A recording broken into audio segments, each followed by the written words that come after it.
आप कौन से आदिवासी हैं? बार बार इसको डाइवर्ट मत करिए। कुछ दिन पहले बड़ी बड़ी रैलियां यहाँ से लेके दिल्ली तक, डिलिस्टिंग की बातें, फिर आप दूसरी बात कर रहे हैं, तो आप मांग किसका कर रहे हैं? मूल मांग क्या है आपका?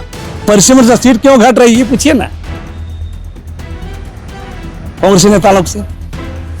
और डिलिस्ट अगर नहीं होना चाहिए तो क्यों नहीं होना चाहिए? इसलिए नहीं होना चाहिए, इसलिए पहले लिस्टिंग करो तब लिस्टिंग की बात करो। इसमें लिस्टिंग हमारा है आदिवासियों का है, आज तक रिलीजन दिया रिकॉग्नाइज किया गया है देश का, हिंदू मुसलमान सिख ईसाई बहुत जन दिया गया, आदिवासियों को रिलीजन दिया गया। नाम से आप लिस्टिंग होंगे? किस नाम से आप? अरे कहाँ पत्रकार करते हैं आप? सुनिए बतन, अरे सुनिए, सुना जा पहले, आपको पहले जानना चाहिए ना।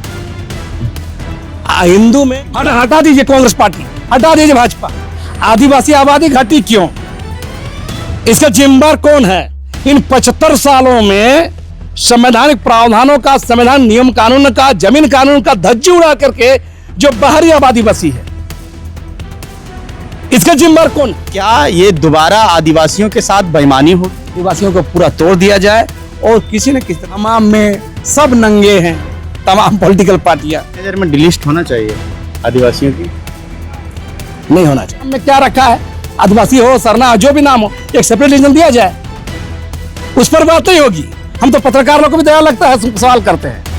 झारखंड में इन दिनों आदिवासी सरना है, आदिवासी हिंदू है, आदिवासी ईसाई है, कौन क्या है, और ये डिलिस्टिंग मामले में काफी रस्सा कस्सी चला और चल भी रहा है। अब बात आ गया है परिसीमन पे। अब परिसीमन क्या है कि परिसीमन में आदिवासियों को के साथ धोखा होगा या क्या होगा? इसकी असली लड़ाई क्या है? इस चीज को हम समझते हैं, और इस चीज को समझने के लिए हम आ चुके हैं लक्ष्मी नारायण मुंडा जी के पास। लक्ष्मी नारायण मुंडा जी मेरे साथ हैं। दादा आपका स्वागत है, थोड़ा घूम जाइएगा कैमरे की तरफ। जोहार। कैसे हैं आप? ठीक है, चल रहा है। देखिए, कुछ दिन पहले डिलिस्टिंग का मामला, कोई आदिवासी है, कोई ईसाई आदिवासी है, कोई मूल आदिवासी, इनमें कुछ हो नहीं पाया, कुछ निष्कर्ष नहीं निकल पाया है। हालांकि ये मामला चल ही रहा है। चाहे वो धर्मांतरण की बात हो, डिलिस्टिंग की बात हो, आदिवासी वनवासी की बात हो, आदिवासी सरना है, आदिवासी ईसाई हैं, आदिवासी हिंदू हैं, ये तमाम जो आज के दौर में जो सब सवाल उठ खड़ा हो रहा है, इस पूरे मामले के गहराई में जाइएगा तो स्पष्ट है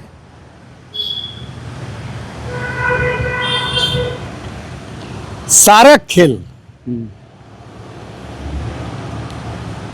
घुमा फिरा करके कारपोरेट घरानों को फायदा पहुंचाने के लिए है। आदिवासी समुदाय इसी नाम पर लड़ते रहे, सरना ईसाई, सरना हिंदू, सरना ये सब करते रहे, रूढ़िवादी है ना, आदिवासी वनवासी करते रहे, और ये बटे रहे और उधर कारपोरेट लूट चलता रहे। मतलब आप कहना चाह रहे हैं कि इधर बटो, फूट डालो, राज करो वाली नीति जो है कारपोरेट अपना रहे हैं पूरा इस पूरे खेल में। आप, मैं एक एक करके सब बात बता रहा हूं। धर्मांतरण की बात मैं कर रहा हूं। धर्मांतरण पर बहुत हल्ला होता है।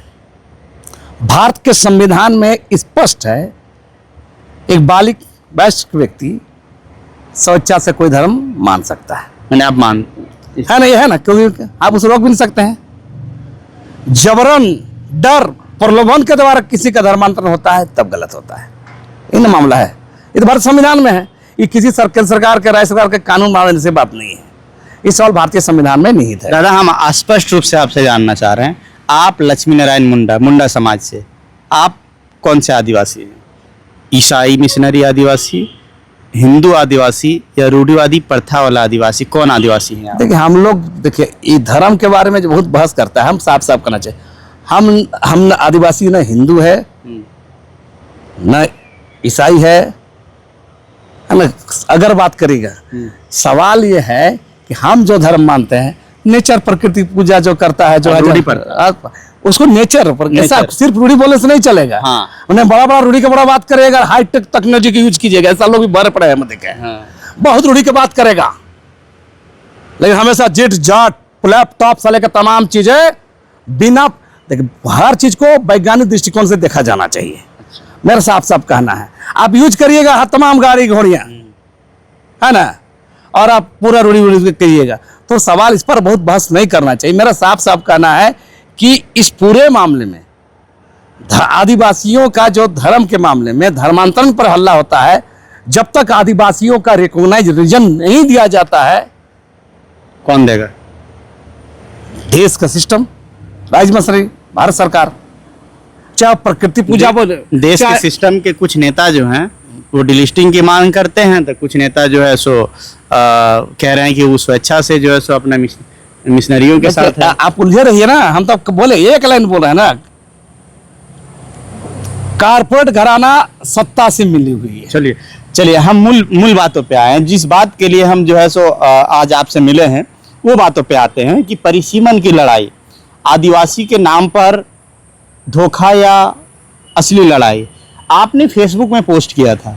ये परिसीमन का मामला जो है एक गंभीर मामला है, इस पे क्या कहेंगे? क्योंकि आपने एक लंबा चौड़ा ढाढ़ा लिखा है। मैं पहले से भी कहता आया हूं, आज का लेख जो पढ़े हैं मेरा पोस्ट में, इससे पहले मैं परिसीमन पर 4 लेख लिखा हूं, आर्टिकल लिखा हूं। मेरा साफ साफ कहना है, परिसीमन की लड़ाई झारखंड में क्यों लड़ा जा रहा है? क्योंकि आदिवासियों के आरक्षित लोकसभा विधानसभा सीटें घटने वाली है। कैसे मानते हैं आप इसको? मैं कह रहा हूं घटने वाली है, इसलिए परिसीमन के नाम पर आदिवासियों को एकजुट करने की बात की जा रही है। तो मेरा कहना है कि आखिर असल समस्या क्या है? आदिवासी आबादी घटी क्यों? कैसे घटी? इसका जिम्मेदार कौन है? और उस क्षेत्र में, उस इलाका में जब भारत की संविधान ने आर्टिकल 244 शेड्यूल्ड एरिया घोषित किया है, उस क्षेत्र में जहां पूरे राज्य में सीएनटी एक्सपेक्टेड जमीन कानून लागू है, इसके बावजूद आबादी घटी है। इसका कारण क्या है? इसका हिसाब कौन देगा? इन 75 सालों में संवैधानिक प्रावधानों का, संविधान नियम कानून का, जमीन कानून का धज्जी उड़ा करके जो बाहरी आबादी बसी है, इसका जिम्मेदार कौन है? इसका जवाब कौन देगा? करेगा दूसरा, करेगा सिस्टम, सरकार, भरेगा आदिवासी समुदाय। तो आदिवासी गए कहां? कैसे? हमारा सच्ची बता रहे, आप आबादी का अनुपात निकाल लीजिए। संविधान बनने समय आबादी, जिस क्षेत्र का आबादी, आज की आबादी क्यों घट रहा है? संविधान बनने समय जो आबादी, हर आबादी बढ़ती है, उस हिसाब से उस अनुपात में उस प्रतिशत क्यों नहीं बढ़ा आदिवासी? इसलिए नहीं बढ़ा, आदिवासी को दोहरा ने तिहरा मार का सामना करना पड़ा। 5वीं अनुसूची संविधान प्रावधान को उल्लंघन नहीं होना, सीएनटी कानून का कड़ाई से लागू नहीं होना, एक। दूसरा, विकास के नाम पर रेल परियोजना, विद्युत परियोजना, कल कारखाने, फैक्ट्रियां, खान खदान के नाम पर आदिवासियों को एक्वायर किया, आदिवासी इलाका में आदिवासियों को विस्थापित होने मजबूर किया गया। और एक तो दूसरा बाहरी आबादी घुसपैठ हुआ, तो उस पर कोई हिसाब नहीं करेगा। लेकिन जब यह मामला, अब बात हो रहा है कि आबादी कम हो रहा है इसलिए परिसीमन होगा तो सीटें घटेगी, तो इसके जिम्मेदार कौन है? आज कांग्रेस पार्टी के लोग, चाहे मंत्री के नेता लोग, अभी रैली करने की घोषणा किए हैं, रोज बयानबाजी कर रहे हैं परिसीमन को लेकर। परिसीमन को लेकर के मैंने साफ साफ कहा कि परिसीमन की लड़ाई जो लड़ रहा है, आधा सच आधा झूठ है। आधा सच इसलिए है कि परिसीमन होगा सीट घटेगी, झूठ इसलिए है कि परिसीमन के कारण सीट क्यों घट रही, इसका लड़ाई नहीं लड़ा जा रहा है। परिसीमन के कारण सीटें क्यों घट रही है, इसका असल जड़ क्या है, इसकी लड़ाई नहीं लड़ी जा रही है। कोई भी नेता ये नहीं बोल रहा है कि 5वीं अनुसूची का उल्लंघन हुआ है, कोई भी नेता ये नहीं बोल रहा है कि सीएनटी एक्सपेक्टेड कानून का उल्लंघन हुआ, क्योंकि कांग्रेस पार्टी इस देश के अंदर में 40-50 साल राज किया है। उसी का राष्ट्रपति, उसी का राज्यपाल हुआ करते थे, और राज्यपाल और राष्ट्रपति जिम्मेदार थे, केंद्र सरकार जिम्मेदार था कि आदिवासी इलाकाओं में, शेड्यूल इलाका में नियम कानून का, संविधान प्रावधान का उल्लंघन हो रहा था। चलिए, कांग्रेस ने गलतियां की है, कि उन्होंने एकजुट नहीं किया और आदिवासियों का जो CNT SPT एक्ट है वो कड़ाई से लागू नहीं किया। अभी तो भाजपा की सरकार है केंद्र में। मैं बार बार कह रहा हूँ 75 साल मैंने इसलिए हिसाब किया।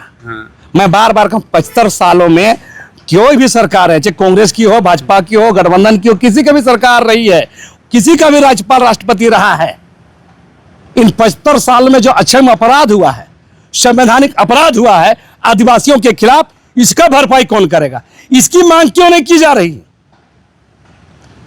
हटा दीजिए कांग्रेस पार्टी, हटा दीजिए भाजपा। मैं कह रहा हूं जो भी केंद्र सरकार रही है, जो भी राज्यपाल राष्ट्रपति यहां रहे हैं, उसका हिसाब कौन देगा? अगर सही में माना होना चाहिए तो एगो भारत का संसद में संसदीय समिति बनाना चाहिए कि 75 सालों में आदिवासियों के संवैधानिक प्रावधान का उल्लंघन होने से जो घाटा हुआ है, इसका भरपाई कौन करेगा? इसके लिए कमेटी बनाना चाहिए। एक बड़ा सवाल कि एक गुट आपका बट गया है जो कह रहा है कि भगवान शिव, सरना और सनातन एक है। एक गुट है ईसाई की तरफ और एक गुट है आपका रूढ़िवादी प्राकृतिक पूजक की तरफ जो कह रहे हैं पूजक आदिवासी, यानी 3 गुट है। 3 गुटों में लोग विभक्त है।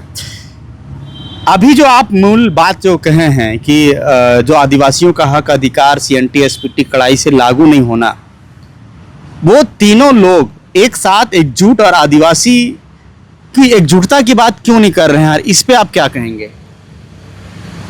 दरअसल सबको अपना चेहरा चमकाना है, राजनीति करनी है। गौण मुद्दे को असल मुद्दा दिखाना और असल मुद्दा को गौण कर देना। अभी आदिवासियों की सबसे बड़ी लड़ाई क्या होनी चाहिए? इस बात को आदिवासी लड़ाई होना चाहिए, उसका जंगल जमीन, उसके संवैधानिक अधिकार। अभी क्या हो रहा है? धर्म के नाम पर लड़ते रहो। तो परिसीमन जो है, जब एकजुट नहीं होगा, एकजुटता जब नहीं दिखाएंगे और परिसीमन हो जाएगा, तो क्या ये दोबारा आदिवासियों के साथ बेईमानी होगी? बिल्कुल, आदिवासियों के साथ धोखा है, होगा जो होते आ रहा है। मैं कह रहा हूं कि इतनी सारी लड़ाई जो लड़ते हैं, मूल लड़ाई क्यों नहीं ला जाता है? मूल लड़ाई हम बार बार कर रहे हैं, संवैधानिक अधिकार का लागू नहीं होना, ये लड़ाई है। लड़ाई ये है जो कारपोरेट लूट मची हुई है, जो CNT SPT कानून का उल्लंघन हो रहा है। तो इससे आदिवासी बचेगा कैसे? फॉरेस्ट एक्ट का लागू नहीं हो रहा है, इसकी लड़ाई लड़ी जानी चाहिए। फिर आदिवासी इससे बचेगा कैसे? लड़ेगा, जनता लड़ रही है, कुछ लोगों के कारण जनता लड़ेगी, लड़ते रहेगी। जितना हारना अलग बात है, आदिवासी समुदाय तो लड़के यहाँ खड़ा हुआ, आगे भी लड़ेगा आदिवासी समुदाय। आपका क्या स्टैंड रहेगा? आप सामाजिक कार्यकर्ता हैं, अगुआ हैं आदिवासी समाज के। मैं हम हर बार हम यही कहेंगे, लड़ाई संवैधानिक लड़ाई लड़नी चाहिए। कारपोरेट लूट से जो आदिवासियों को तोड़ा जा रहा है, इससे बचाना होगा। आप लड़ रहे हैं कोई रूढ़ी के नाम पर, कोई सरना के नाम पर, कोई हिंदू आदिवासी, आप गौर कीजिए।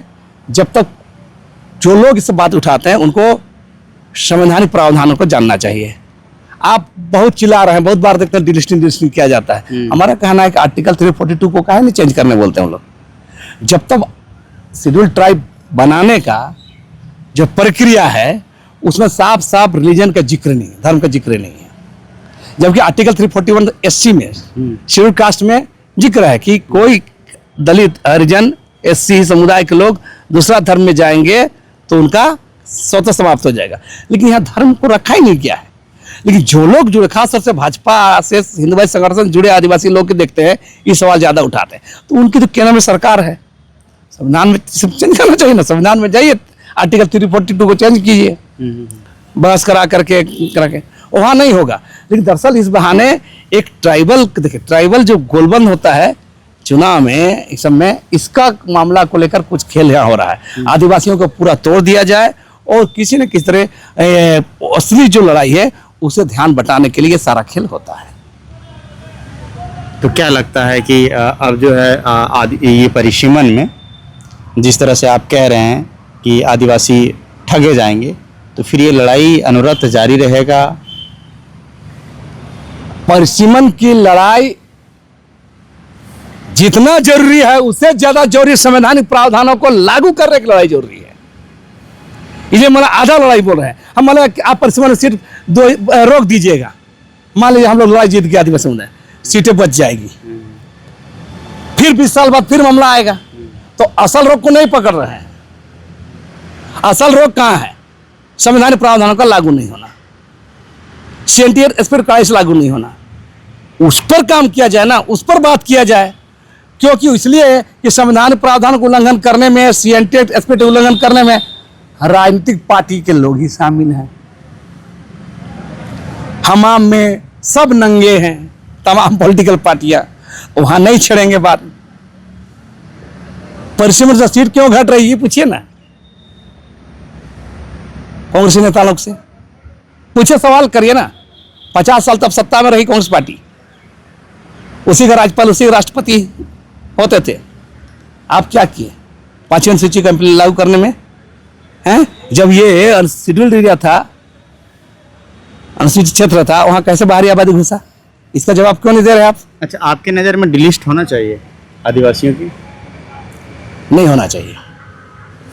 और डिलिस्ट अगर नहीं होना चाहिए तो क्यों नहीं होना चाहिए? इसलिए नहीं होना चाहिए, पहले लिस्टिंग करो तब लिस्टिंग की बात करो। हमको आदिवासियों का रिलीजन लिस्टिंग ही क्यों नहीं किया जा रहा है? इसमें लिस्टिंग होगा। हमारा है, आदिवासियों का है, आज तक रिलीजन दिया, रिकॉग्नाइज किया गया है देश का। हिंदू, मुसलमान, सिख, ईसाई बहुत जन दिया गया, आदिवासियों को रिलीजन दिया गया। नाम से आप लिस्टिंग होंगे? किस नाम से आप? अरे कहाँ पत्रकार करते हैं आप? सुनिए बता, अरे सुनिए, सुना जा पहले। आपको पहले जानना चाहिए ना। हिंदू में 20 गो धारा है, मुसलमान में 20 धारा है, इस्लाम दिया गया है ना, हिंदू दिया गया है ना।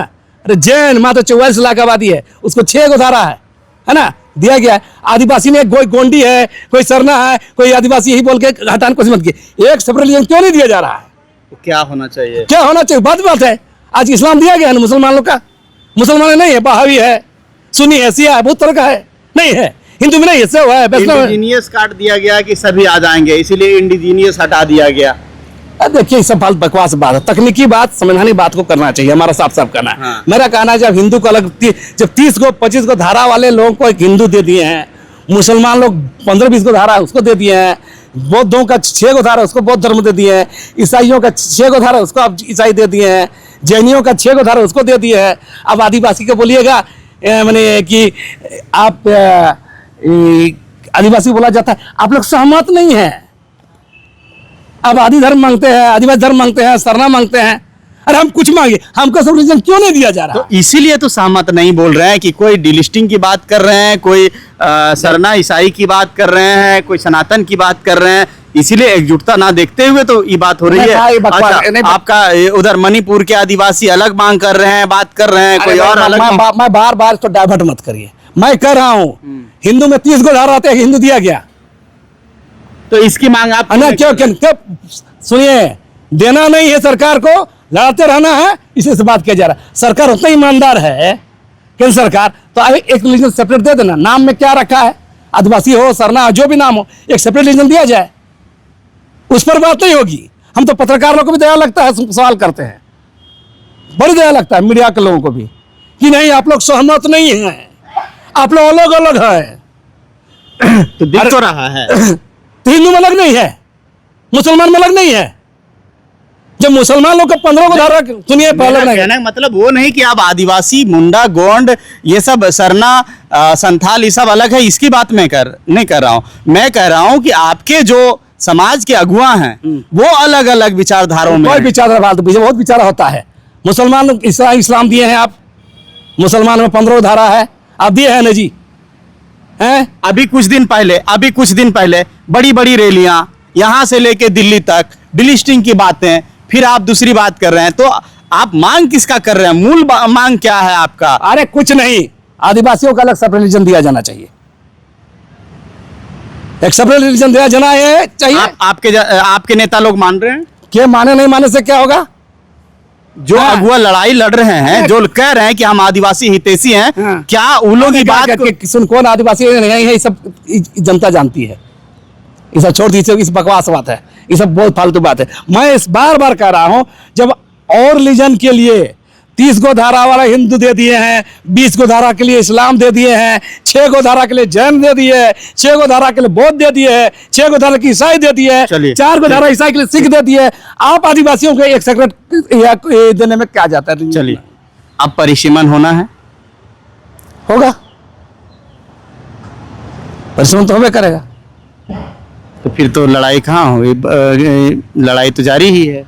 लड़ेगा लोग, परिसीमन पर रोकेगा, लेकिन सवाल ये आधी लड़ाई है, असली लड़ाई इस हम जो बार बार परिसीमन को लेके आप लोग की कोई ठोस तैयारी है कि आप लोग सरकार के कानों तक बात पहुंचाएंगे, रोड पे उतरेंगे, या फिर कोई तैयारियां हैं, या सिर्फ ऐसा ही बयानबाजी चलेगा?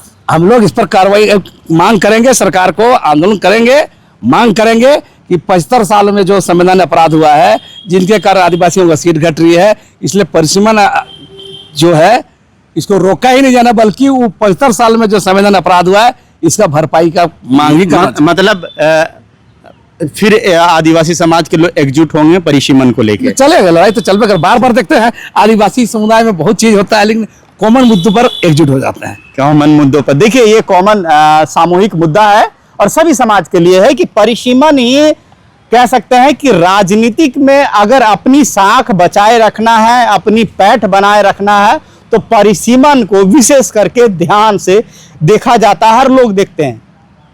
पंचायत चुनाव में देखिएगा कि पंचायत में मेरा परिसीमन हो, मेरा पंचायत जो है सो एसटी अगर चाहते हैं, कोई एससी चाहते हैं, कोई ओबीसी आरक्षण चाहते हैं, कोई जनरल कराना चाहते हैं, तो उस पे लोग अलग से अपना दौड़ भाग करते हैं। इसी तरह अभी परिसीमन का बात है और परिसीमन ही तय करेगा कि आदिवासियों की राजनीति में कितनी भागीदारी होगा और कितना सुनिश्चित होगा या नहीं होगा। और इसकी लड़ाई अब आदिवासी समाज के लोग लड़ने के लिए तैयार हो रहे हैं। लक्ष्मी नारायण मुंडा जो है आज मोराबादी के बापू वाटिका से ये कह रहे हैं कि अब हम लोग भी सड़क से सदन तक परिसीमन की लड़ाई लड़ेंगे कि परिसीमन तब होगा जब आदिवासी को एक विशेष पहचान दिया जाए, ना कि उसकी संख्या को घटा के परिसीमन किया जाए। इससे क्या होगा कि आदिवासी समाज फिर वंचित रह जाएंगे।